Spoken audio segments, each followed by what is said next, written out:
Welcome back to Nick Lenz's Doctor Who review, episode number 60. Yes, now this one I am discussing the 54th serial for Doctor Who, Inferno. Now, I was planning covering Sylvester McCoy's story, but I figured though, why not just finish up the first season of Jon Pertwee's run?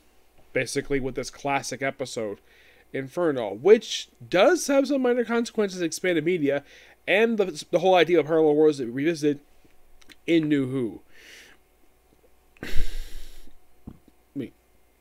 This story was released from May 9th to June 20th of 1970. This one is noteworthy for two major things. Well, actually three things. Number one, it's the end of the 7th season / Jon Pertwee's first season show. Number two is the last on-screen appearance in the main Doctor Who stuff of Liz Shaw. That's what actually pops up in spin-off stuff, like stuff in the 90s.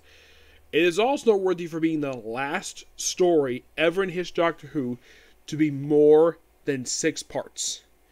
Because no other season has ever been this. Now, with the exception of Trial Time Lord, that was a series like 4 different stories, that one like 4 parts. This is the last one, it's 7 parts. And to my knowledge, they never did this again. Mostly put up until they got to Sylvester McCoy. Actually, we're like up until they got to Peter Davison. A lot of the time, basically, the stories for this era and for Tom Baker stories were basically either 4 or 6 parters. Me. Also, there's one other thing this thing is noteworthy for. It's the final appearance of the original TARDIS console. Yes, when I read, this was the last time we saw this thing. It was not seen again until, like, 2 stories after this one. Not until the second story of the 9th season of the show, which is also Jon Pertwee's 2nd year of the show. That was the next time we saw the TARDIS console, and it was completely redesigned. Because, from what I read, this is the same console they had used since the debut episode back on November 22nd, 1963. They had used this console constantly for 7 years, and now they had to get rid of it because apparently the thing was falling apart at that point. It had deteriorated. So, it is used a few times. Also, this particular episode, you could think of it as one of those episodes, Jon Pertwee's era, where you actually do not see the physical TARDIS the whole episode. Somehow, someway, the Doctor took his console out of his TARDIS and brought it here to his hut, which is served as like his workshop. It's the place referred to as Doctor's hut. Now, you probably think, okay, it's Jon Pertwee. Shouldn't have stories set at unit headquarters? Not this story for some reason. And also for some reason, I've got to know what this too. It seems as though when they show the Doctor's, let's say, lab, they keep redesigning every single frickin' season. As a matter of fact, you see the start of like his 2nd season, he's got a staircase in there, and he gets to the last story of his run, and it's completely different. Though I think it's the same room that they've been using, mostly puts the same. Like the last time they redesigned it was the start of season 10 of the show, and that particular room was used for the next 2 seasons until the start of season 12, which was the start of Tom Baker's run. We don't see Doctor's lab in this episode. His original lab he actually had, because I think he was given a lab. So this episode says similar to a story, 2-part stories prior to this one. Doctor of the Silurians. We had this project leader, where the leader of this place, well, the director, Professor Stanton, that's his name, where he's very arrogant, and he does not like Una being here at all. He hates the Doctor being here. And, of course, the Doctor actually asked to be here. Yes, he asked to be here. Now you're thinking, another project? Yeah, it feels like a minor bit of rehashing from Doctor Who, the Silurians, which was just 2 stories prior to this one. The last story involved him basically dealing with the whole thing with Bastards of Death. That was the previous story. Basically, in my opinion, the worst story of Jon Pertwee's first season of the show.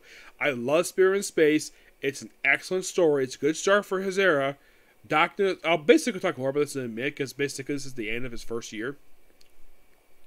So, We have a few other characters in the story. We also have Sir Keith Gold, who is basically kind of like a figurehead of the place. There is Petra Williams, who is Professor Stanton's assistant. And of course, they bring another character, I think partway into part 1, called a guy named Harry Sutton.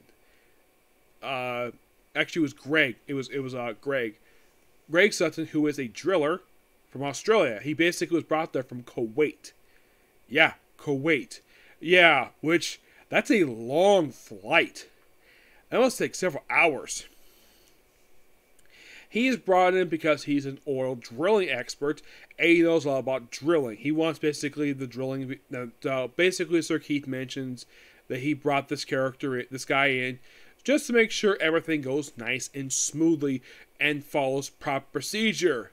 In the case of Professor Stanton, he doesn't give a damn. He just wants to drill his damn drill down to the freaking core to get this gas that he wants.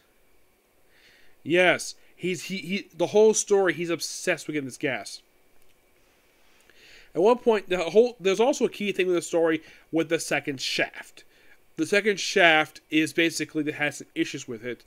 And at one point, they actually found green slime in it. Yes, which they apparently could not analyze the damn thing. And the only thing they can do is put in this heat-resistant glass. They had to put it in a case. And of course, later on, we see Stanton touch the thing. And that's the beginning of his end. Because we see him slowly evolving the story. He's also wearing gloves. Both. And of course, something very interesting happens. So, we do see the Doctor. We try and activate his console. And of course, he does second time. First time goes out someplace. Second time, he ends up very strange. Like oh, it's not much different. Like, Bassie's there for some reason. Excuse me. Then he looks at this wall. We see this mysterious guy, which I have read that this actually was one of the faces, was one of the choices for the second Doctor to regenerate into before he settled on Jon Pertwee. Under it says Unity is Strength. According to a theory, according to actual, I think it was like an audio story I read online, where this apparently was the Doctor. The third Doctor's reality. And I did a little research. Apparently, this version Doctor also lost his ability to regenerate. He can no longer regenerate at all. And the guy did up in the 70s. He did it back in the 30s. Read the stuff related to stuff with the Ultra version of this place. And then he gets outside, and he sees a door. Like, what? It's like someone weird on the door. And then for some reason, soldiers start shooting at him. Why? And he runs also to Benton, who's basically a thug. And then he runs to Liz Shaw, and this is nowhere the difference. She's a soldier, not a scientist. Then, of course, he's brought before Leopard Stewart, who is not Brigadier. His title is Brigade Leader. Benton's title is not Sergeant, it's Platoon Underleader. Yes, that is his name. That's his title. And, of course, Liz Shaw's, hers is Section Leader. Technically, in a way, she's the Brigade Leader's second command. And from what I read online also, Nicholas Courtney loved playing this version of himself. He loved it so much. Yeah, I read basically he did an interview where he just loved this. This is probably his favorite story he did on Doctor Who. This very one, which no surprising. It's a really good story. Yes, Stanton is basically very pig-headed. He's obviously the main bad guy of the story, but there's nothing really bad about this story. Everybody's written to be complete in character. So basically, they go over the world. So Petra is a doctor, and she is the assistant director. Senta is director. Sir Keith is dead. He got killed in a car crash. Harry Sutton, aside from the fact he's wearing different clothing, apparently the only change made to him is that he's a prisoner because he has liberal ideas. And also, it's implied he and Petra had a relationship. Yep. And also, they have one in this universe where Professor Stanton has no beard. Yeah, he's clean shaven. Not sure why though. Oh yeah, because all Mirror Universe stuff. Yeah, it's weird though. With the Prime universe, he's got a goatee, and in the Mirror universe, he's clean shaven. Same thing with the Brigadier, or in the Prime universe, he's clean shaven, but in the Ultimate universe, he's got no mustache. He's also got a scar and an eye patch. And from what I've read, apparently the Brigade leader has no idea why the heck he has this. He just has it for some reason.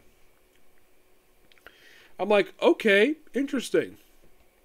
So, throughout the story, the Doctor is trying to stop the drilling because there's these dangerous forces beneath the Earth's crust.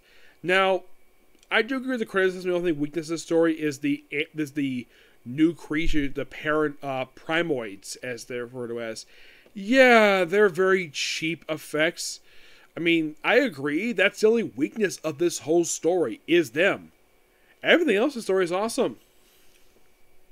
So, Doctor has a lot of struggling. One point, he gets in prison. He gets attacked by their cell. Basically, Ben takes a turn on one of these damn things. Yes. And then, of course, they succeed to break Earth's crust, and they end up destroying the world.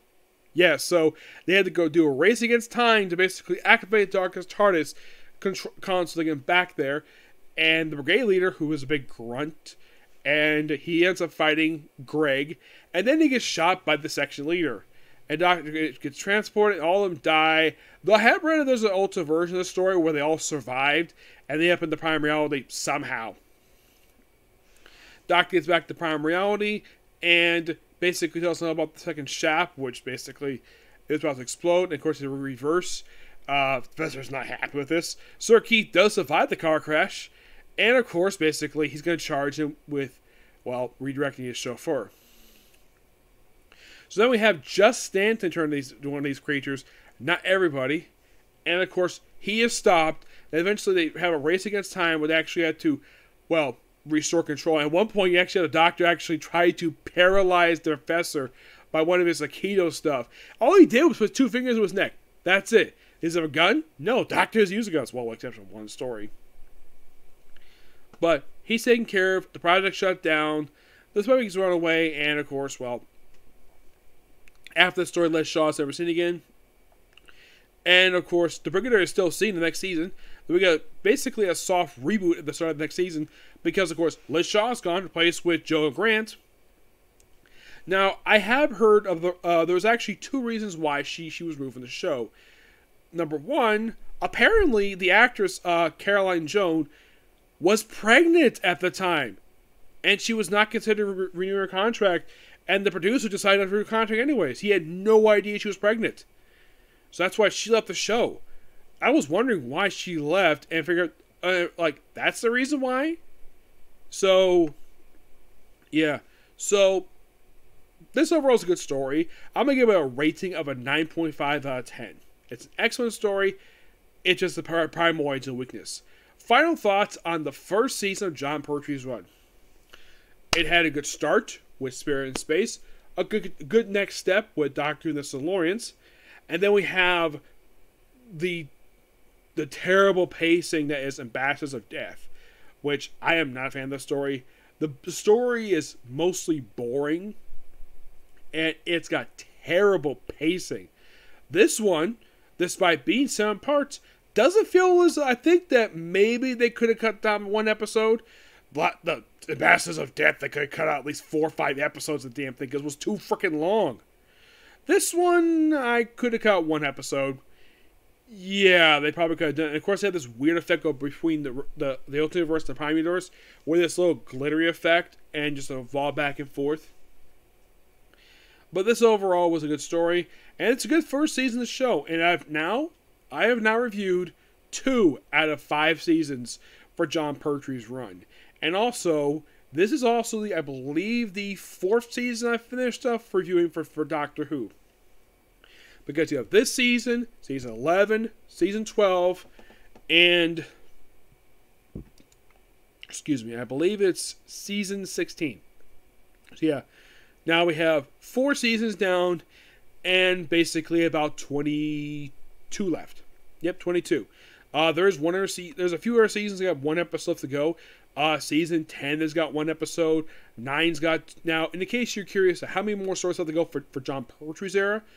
1, 2, 3, 4, 5, 6. Basically, as of right now, there's 7 more stories left. 7. And that's it. Just 7. And then that'll be done with Jon Pertwee's era. Yeah, his era I'm getting pretty close to being done. Which I'm very happy with that. Yep. So, tomorrow, there will be Comic Corners coming. Yes, there will be. But, we're also going to... Now, there's no new anime to worry about tomorrow, so don't worry about that. So, this is what's going to happen tomorrow. Doctor Who, probably about a couple of them, and some Comic Corners. And that's probably it. Do I think I might get a chance to resume watching Miss Steven Academy? It's possible, okay? But these are tomorrow. Bye.